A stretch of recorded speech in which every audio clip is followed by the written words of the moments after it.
আসসালামু আলাইকুম বন্ধুরা, একটি চ্যানেলে খোলার পর সেই চ্যানেলে কীভাবে সঠিকভাবে প্রফেশনাল ভিডিও আপলোড করবেন সেটা আজকের ভিডিওতে দেখাবো।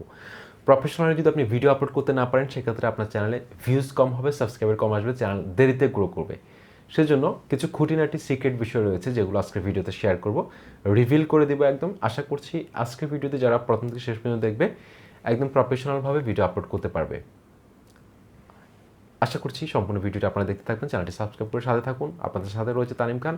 চলুন স্ক্রিনে গিয়ে দেখি। প্রফেশনালভাবে ভিডিও আপলোড করার জন্য আমরা মোবাইলের গুগল ক্রোম ব্রাউজারটিকে ডেস্কটপ মোড করে ক্রিয়েটর স্টুডিওতে চলে আসব। আসার পর এখানে উপরে ডান পাশে আমরা দেখতে পাচ্ছি এই যে আপলোড করার একটা আইকন। এই যে দেখুন, আপলোড করার জন্য একটা আইকন দেখতে পাচ্ছি এখানে। এটাতে আমরা ক্লিক করব। এটাতে ক্লিক করার পর আমাদেরকে দেখতে পাচ্ছেন যে আপলোড করার জন্য এখানে সিলেক্ট ফাইলস, অর্থাৎ ফাইলটা সিলেক্ট করার জন্য বলছে।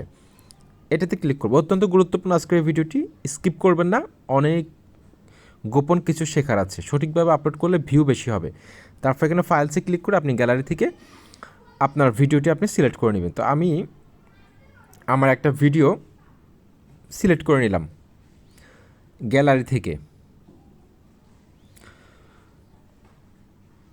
তো এখানে দেখতে পাচ্ছেন যে আমার টাইটেলটা কিন্তু এখানে অটোমেটিক চলে এসেছে, কারণ আমি এটা অফ পেজ এসইও করেছি। অফ পেজ এসইও করলে আপনার টাইটেল, ট্যাগ, ডেসক্রিপশান এগুলো আগে থেকে সিলেক্ট হয়ে থাকে, ঠিক আছে।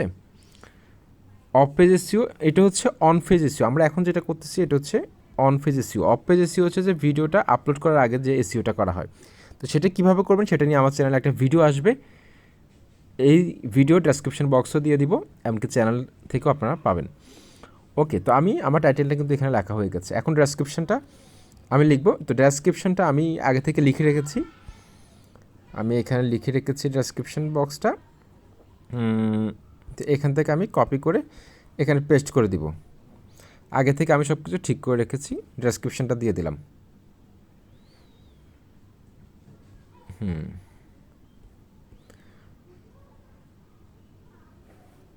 ডেসক্রিপশন বক্সটা আমার লেখা হয়ে গেছে। ওকে, তো আমার ডেসক্রিপশন বক্সটা লেখা শেষ। এখন আমি থাম্বনেল সেট করব। এখানে থাম্বনেলটা দিয়ে দিব। ওকে, একটা কাস্টম থাম্বনেল এখানে বসিয়ে দিলাম। তারপর এখানে যদি কোনো প্লেলিস্ট থাকে, এখানে আপনার যদি কোনো প্লেলিস্ট তৈরি করা থাকে সেই প্লেলিস্টটা এখানে সিলেক্ট করে দেবেন। তো আমার যেহেতু কোনো প্লেলিস্ট তৈরি করা নেই, আমি এটা দিলাম না।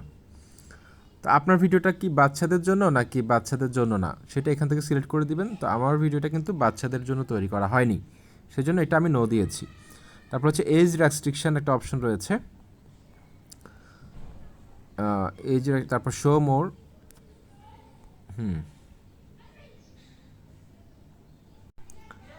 এজ রেস্ট্রিকশন একটা অপশন দেখতে পাচ্ছি এখানে। তো আপনার ভিডিওটা যদি 18+ হয় তাহলে ইয়েস দিতে পারেন, আর 18+ না হলে তারপর আপনি নো দিয়ে দিতে পারেন, ঠিক আছে। তারপর হচ্ছে পেইড প্রমোশন। আপনার ভিডিওটা যদি কেউ স্পন্সর করে থাকে সেক্ষেত্রে আপনি এই বক্সে টিকমার্ক দিতে পারেন, আদারওয়াইজ টিকমার্ক দেওয়ার কোনো দরকার নেই। অটোমেটিক চ্যাপ্টার এগুলো যেভাবে আছে সেভাবে রাখবেন। এটা যেভাবে আছে অটোমেটিক সেটা থাকুক, এটাও যেভাবে আছে সেভাবে থাকুক।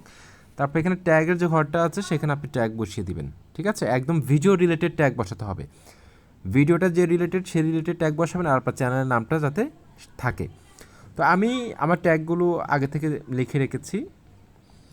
ভিডিও আপলোড করার আগে আমি এটাই করি, নোটপ্যাডে লিখে রাখি বা খাতায় লিখে রাখি, সেখান থেকে দেখে দেখে ট্যাগগুলো বসাই। তো লিখে এখানে জাস্ট আমি পেস্ট করে দিলাম, ট্যাগগুলো বসিয়ে দিয়েছি। লাস্টে আমার চ্যানেলের নামটা এখন আমি দিয়ে দিব।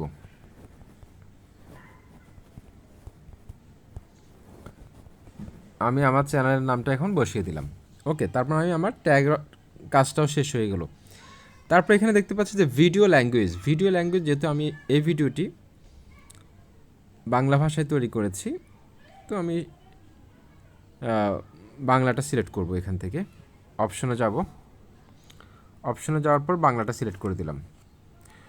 ওকে, বাংলা সিলেক্ট হয়ে গেল। তারপর হচ্ছে এখানে রেকর্ডিং ডেট আছে, রেকর্ডিং ডেটে ক্লিক করব। রেকর্ডিং ডেটের মধ্যে ক্লিক করে আমি অটোমেটিক এখানে 20 তারিখ চলে এসেছে, 20-এ টাচ করে দিব। ওকে, তারপর ভিডিও লোকেশান, এটা অবশ্যই দিবেন আপনারা, অনেকে লোকেশান দেন না। বাংলাদেশ দিয়ে দিব, যাতে বাংলাদেশের অডিয়েন্স যদি আমার দরকার হয়, বাংলাদেশের অডিয়েন্স যেহেতু দরকার হচ্ছে আমার, বাংলাদেশ দিয়ে দিব। ঠিক আছে, বাংলাদেশের অডিয়েন্স দরকার হলে আপনি বাংলাদেশটা সিলেক্ট করবেন। ওকে, তারপর হচ্ছে যে স্ট্যান্ডার্ড ইউটিউব লাইসেন্স, এটা যেভাবে আছে সেভাবে থাকবে। অ্যালো এমবেডিং, এই অপশনটা অত্যন্ত গুরুত্বপূর্ণ। এটা আমি দেখাই আপনাদেরকে একটু। অ্যালো এমবেডিং এটা তুলে দিবেন সবসময়, এটা টিক মার্ক দেওয়া আছে, এটাকে আপনার তুলে দিবেন। একটু জুম করে দেখাই, এই যে এটা, এই বক্সটা টিক মার্কটা তুলে দিবেন, তাহলে আপনি যদি কোথাও শেয়ার করেন আপনার থাম্বনেলটা বড় হয়ে দেখাবে। ঠিক আছে, বড় দেখাবে থাম্বনেলটা, এটা দিয়ে দিবেন। এরপরে হচ্ছে ক্যাটাগরি, ক্যাটাগরি অবশ্যই দিবেন, আপনার চ্যানেলটা কোন রিলেটেড, আপনার সেই ক্যাটাগরিটা আপনাকে সিলেক্ট করতে হবে। ঠিক আছে, তো আপনার চ্যানেলটা যেহেতু সায়েন্স অ্যান্ড টেকনোলজি রিলেটেড, সেজন্য আপনাকে সায়েন্স অ্যান্ড টেকনোলজি সিলেক্ট করে দিতে হবে। যদি আপনার চ্যানেলটা অন্য ক্যাটাগরি হয় সেই ক্যাটাগরি দিয়ে দিবেন। তারপর এখানে comment and ratings, allow all comments, এই বক্সে টিকমার্ক দিয়ে দিতে পারেন, যে কেউ কমেন্ট করতে পারবে। তারপর হচ্ছে show how many people like in this video, এটা টিকমার্ক যেভাবে আছে সেভাবে থাকবে। ওকে, এভাবে কিন্তু আমাদের প্রথম ডিটেলসের কাজটা শেষ হয়। তারপর ভিডিও এলিমেন্ট একটা অপশন রয়েছে, এটাতে টাচ করব আমরা। এটাতে টাচ করার পর এখানে আপনারা চাইলে আপনার ভিডিওর সাবটাইটেল অ্যাড করতে পারেন, তারপর এন্ড স্ক্রিন অ্যাড করতে পারেন। ভিডিও শেষে যদি আরও কোনো ভিডিও আপনি দেখাতে চান সেক্ষেত্রে আপনি এন্ড স্ক্রিনটা অ্যাড করতে পারেন, তারপর অথবা কার্ড দেখাতে পারেন। ভিডিও চলাকালীন সময়ে উপরে যে কোনো এক পাশে আপনি আরেকটা ভিডিওর লিঙ্ক সংযুক্ত করে দিবেন, সেটা হচ্ছে ভিডিও কার্ড। তো আমি আপাতত এটা এখন দেখাচ্ছি না, এগুলো নিয়ে আমি কিন্তু আলাদা আলাদাভাবে ভিডিও তৈরি করব। আপনারা সাথে থাকার জন্য চ্যানেলটি সাবস্ক্রাইব করে লাইক কমেন্ট করে সাপোর্ট করবেন আশা করছি। তারপর এখানে চেকস নামে একটা অপশন রয়েছে, আপনার ভিডিওর মধ্যে এটা টাচ করলাম, আপনার ভিডিওর মধ্যে কোনো ধরনের সমস্যা আছে কি না সেটা কাজ হচ্ছে এই চেক, কোনো কপিরাইট প্রবলেম আছে কি না বা কিছু আছে কি না সেটা কিন্তু ভিডিও আপলোড হওয়ার পর কিন্তু এটা চেক করা শুরু হয়ে থাকে, সেটা আপনাকে তারা জানাবে। এটা কিন্তু এখনও শেষ হয় না, আমার ভিডিওটা কিন্তু এখনও চেক করতেছে কোনো অন্যের কন্টেন্ট ব্যবহার করছে কি না, কোনো কিছু কপি করছে কি না। তারপর এখানে দেখতে পাচ্ছেন যে ভিজিবিলিটি নামে একটা অপশন রয়েছে, এটাতে টাচ করলাম। আপনার ভিডিওটা কি আপনি পাবলিক করে দিবেন, সাথে সাথে আপলোড করে দিবেন, নাকি প্রাইভেট রাখবেন, নাকি আনলিস্টেড রাখবেন, সেটা আপনি এখান থেকে সিলেক্ট করেন। আমি আপনাদেরকে রিকমেন্ড করব ভিডিও আপলোড করার সময় সবসময় আনলিস্টেড রাখবেন। ঠিক আছে, আনলিস্টেড রাখবেন। আনলিস্টেড রাখার ভিডিও আপলোড হয়ে গেলে সব কিছু ঠিকঠাক, টাইটেল ট্যাগ ডেসক্রিপশন সব কিছু ঠিকঠাকভাবে দেওয়ার পর আপনি ভিডিওটিকে পাবলিক করে দিবেন। ঠিক আছে, ভিডিওটিকে আপনি পাবলিক করে দিবেন। তারপর এখানে নিচে এই যে সেভ লেখা আছে, সেভে ক্লিক করবেন। ঠিক আছে, আনলিস্টেড করে আপনি কী করবেন, সেভে ক্লিক করে দিবেন। তারপরে আপনি চাইলে শিডিউলও করতে পারেন, যে কোনো সময় আপনার ভিডিওটা অটোমেটিক আপলোড হয়ে যাবে। তো আমার এই ভিডিওটা কিন্তু আপলোড হচ্ছে। তো এইভাবেই কিন্তু একটি প্রফেশনাল ভিডিও আপলোড এভাবেই করতে হয়। ঠিক আছে, তো অফ পেজ এসইও কীভাবে করবেন, এ টু জেড প্রত্যেকটা বিষয়ে আলাদা আলাদাভাবে ভিডিও আসবে বিস্তারিত, সেগুলো দেখার জন্য অবশ্যই চ্যানেলটি সাবস্ক্রাইব করে সাথে থাকুন। আসসালামু আলাইকুম রহমতুল্লাহ।